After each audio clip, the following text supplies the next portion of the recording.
Capítulo 3. Análisis de la historia clínica. Como ya habíamos mencionado antes, la historia clínica es el documento médico legal en el cual se va a registrar la historia biológica del paciente y se va a hacer un recuento detallado de los acontecimientos en relación a la salud del mismo.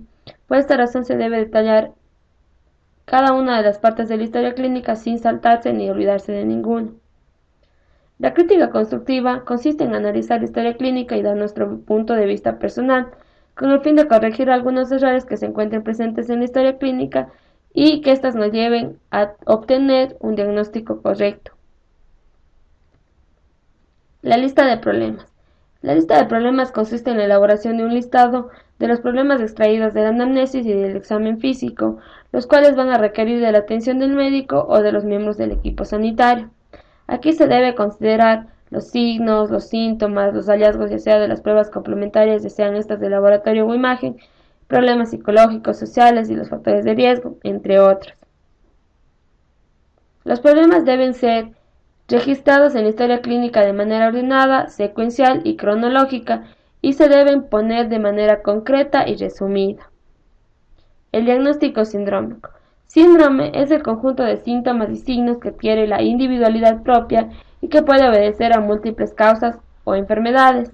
El síndrome nos va a delimitar aquellas afecciones en cuya búsqueda deberá concentrarse el médico y nos va a mostrar cuáles son las enfermedades que en calidad de hipótesis y a partir de sus elementos para el diagnóstico deben ser comparadas con el contexto del paciente. El diagnóstico topográfico. Es la expresión analítica de la comprensión de los signos y síntomas a través del componente anatómico, que va a comprender la enfermedad y que se altera ante ella. Toda enfermedad tiene un componente anatómico.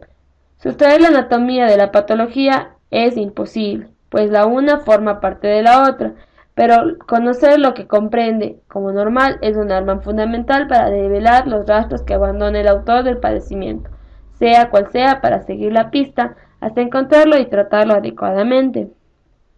El diagnóstico teológico. Este se va a fundamentar en la causa de la enfermedad y se rige por el principio que existieran tantas maneras de enfermar como causas diferentes que lo expliquen, y este parámetro se basa en la fisiopatología de la enfermedad. El plan diagnóstico es la descripción de los planes que el médico establece para la confirmación o la exclusión de las respectivas hipótesis, y estos deberán ser consignados en forma separada para cada una de las hipótesis.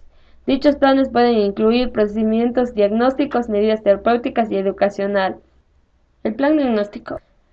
Una buena práctica inteligente con una buena relación riesgo-costo-eficacia consiste en seleccionar las pruebas diagnósticas más apropiadas para cada paciente en particular, tomando en cuenta además la sensibilidad, la especificidad y el valor predicto de cada prueba en función a la patología. Si el problema está aclarado, es muy poco lo que se debe hacer para llegar al diagnóstico. De hecho, existen entidades nosológicas cuyo diagnóstico es puramente clínico. El plan terapéutico. Para ello es preciso que el médico determine cuál es el tratamiento necesario en ese momento, aún así, sin un diagnóstico final definitivo.